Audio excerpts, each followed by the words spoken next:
Billy Napier has hired an offensive coordinator. On Gator Giving Day, Billy Napier has turned the tables around and himself given the Florida Gators fan base something that they have been clamoring for years now. Welcome to the All Kinds Weather Forecast. I am your host, Neil Schulman. Be sure to follow on Twitter and Instagram at All Kinds Weather.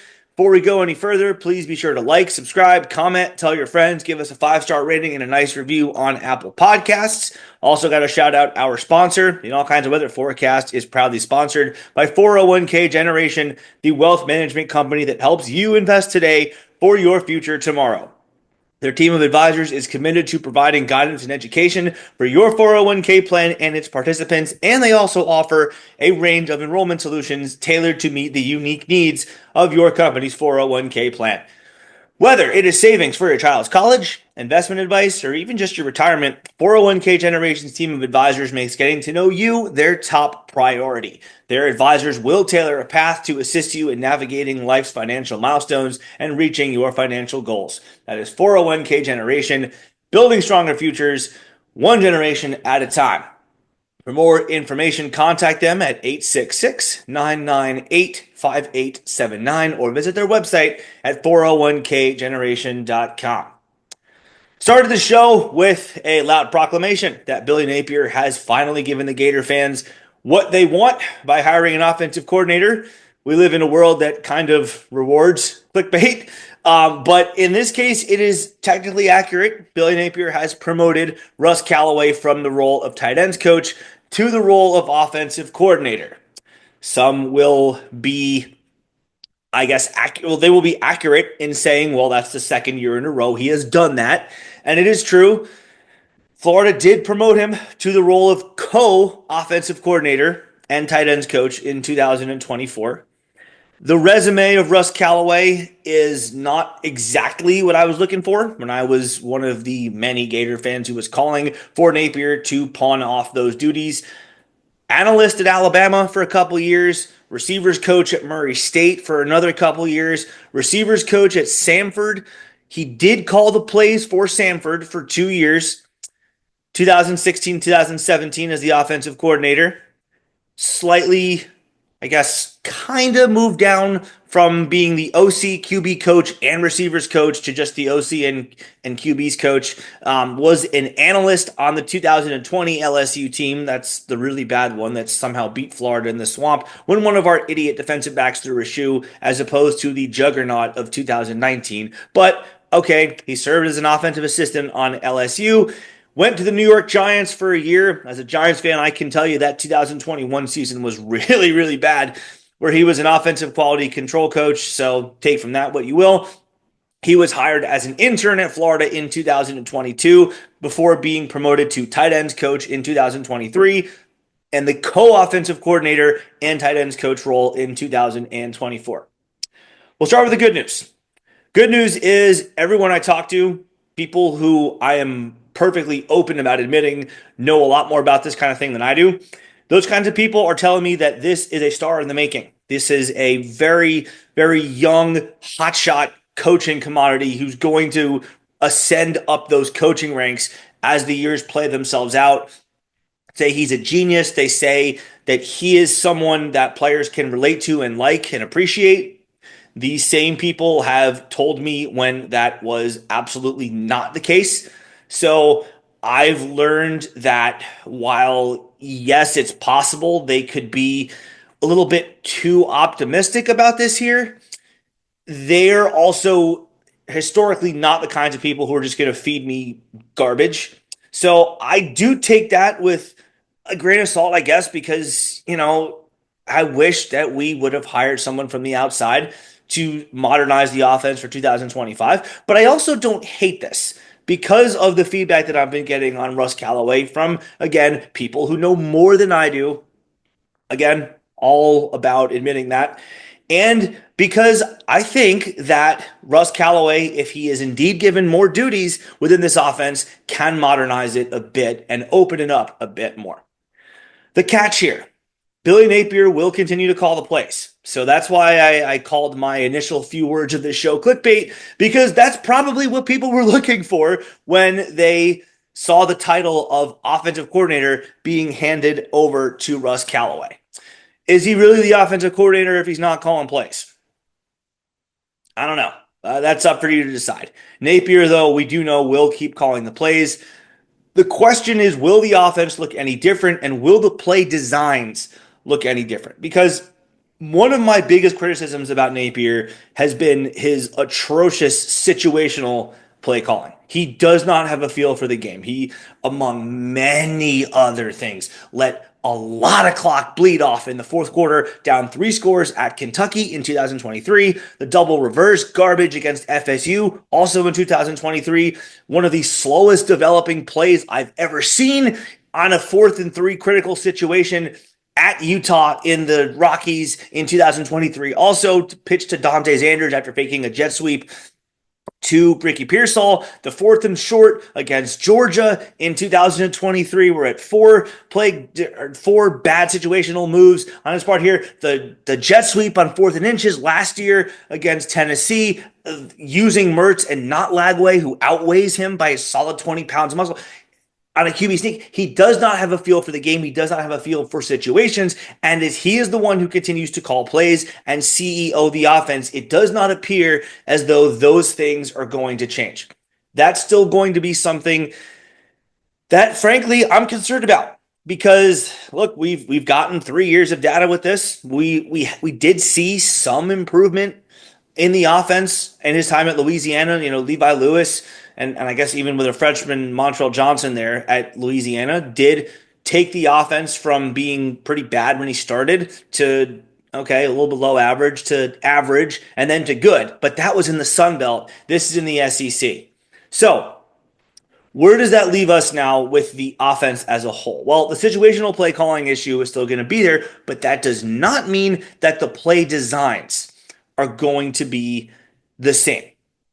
I do have this on good authority that the offense will be tweaked a little bit in 2025.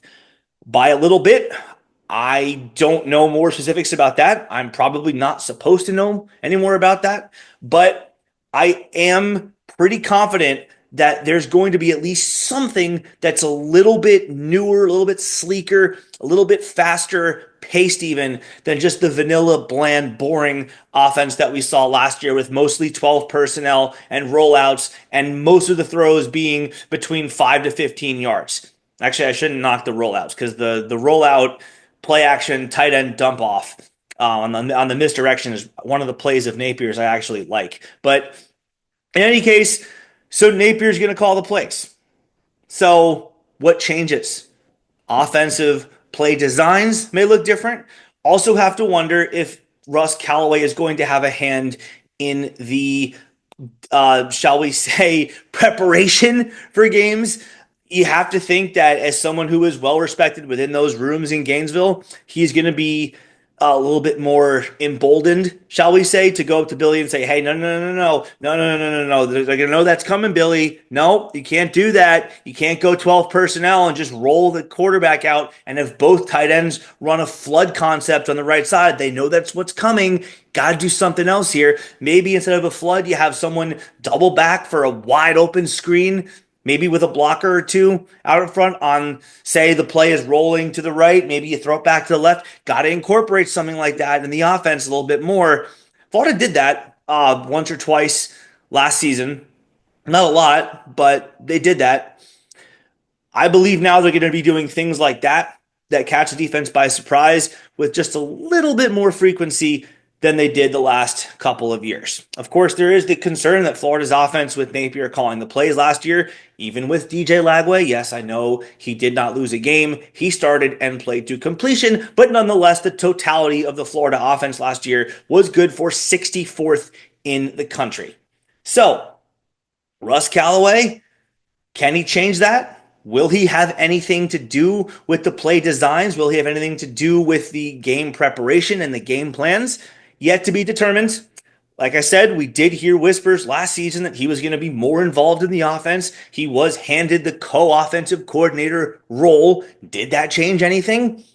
Can't say for certain it did or didn't, but now we know that he's going to have an even bigger role. So at the very least, there is some hope in having a younger and just, shall we say, a slicker offensive mind, at least in theory, having more to do with the offense. Of course, it could just be a complete bit of virtue signaling on Billy Napier's part. It could mean absolutely nothing at all, and it is just a title, the way he has given out 4 co-defensive coordinator titles. But at the very least, it is something different.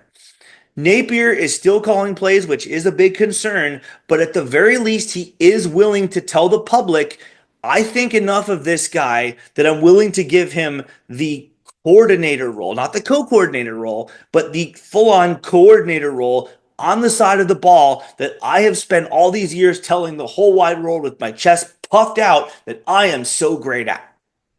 It is a change. It's not the change I wanted. I wanted someone from the outside, like I said, but it is something different. And I do have to give Billy Napier credit for that. And like I said in the last couple shows, just as Billy Napier is going to go down on his own sword and he will have absolutely no one to blame but himself if this thing completely just capsizes, just that same way, he will deserve all the praise in the world if he continues calling plays and the Gators succeed. Even with DJ Lagway, even with that, shall we say, elite talent that can mask the deficiencies of his natural offense that he ran into the ground at Clemson and got fired in 2010 because he insisted on running so much. Even with that in mind, even with that incredible talent, Billy Napier will, if he succeed doing things his way. So is it what we wanted? No, but I think it is something to note that Billy Napier does, at the very least, deserve credit for making a slight change when we could all very clearly see that a change was needed. And we all know he's stubborn. So it was not easy for him to do that. Wanted to do a show on Gator basketball tonight. Didn't get that chance. Don't have the time to do a whole show on them now. But in truth, not a whole lot to talk about other than the fact that the Gators just destroyed 2 really bad teams, both by 20-plus points in the O-Dome. South Carolina, Spurs down. Oklahoma, boomer. Just completely disemboweling both teams. Not really indicative of the kind of team Florida is going to be facing in the NCAA tournament. But you know what? You got to hold serve at home. You got to beat the teams you're supposed to beat. And the Gators are going to face a couple of those. They're probably going to get a 1 seed. They'll probably have to face some teams that are significantly less talented than them early on in the tournament. So Gators taking care of business. Love to see that. Looking forward to seeing them hopefully play in Raleigh. Probably not going to get Atlanta as their regional. Probably have to go to either Indy or Newark or maybe even San Francisco. But Gators looking good. It's not looking like it's going to matter where the games are played at after they go into Auburn and beat them by, they were beating them by 20 in Neville Arena before kind of hitting the cruise control button and just coasting from there. But it's an elite team we've got there. Florida baseball, Florida softball, also looking very good. Gator softball off to a 13-1 start. That is pretty damn impressive. Taylor Shoemaker, the freshman, with 8 homers on the young season. Florida baseball has not lost yet, 4-0, a sweep of Air Force, and then going up to Jacksonville and taking care of them. Got some big matchups for them coming up, though. They're going to play Miami in a series next weekend. That's always big. Hopefully the Gators can, at the very least, take 2 or 3 there, and we can be set up well for SEC play. So, short show tonight. Russ Callaway is a guy that, like I said, I have different people telling me that they legitimately like him and they legitimately believe in him as a coach, not just because he's a nice guy, but because they actually think highly of his football brain. That's nice to know. Again, I will reiterate, these same people are not just pumping sunshine to me because they want good press about the program. They are legitimately telling me what they feel. And when they say that they don't like something, they will tell me that as well. So something to feel positive about, something to be hopeful about. Hopefully the offense changes. But at the end of the day, like I said before, Billy Napier is going to go down or he's going to ascend to the top by doing things his way. Which one of those it is, we will just have to wait and see. But that's our show tonight. If you enjoyed, please like and subscribe. Give us a 5-star rating and a nice review on Apple Podcasts. We always appreciate that. Until next time, y'all, go Gators. We got more Non-football sports stuff to talk about as Gator basketball gears up for the NCAA tournament, and Gator baseball and softball go to work on building their respective resumes for those tournaments. So, till then, go Gators. See y'all next time.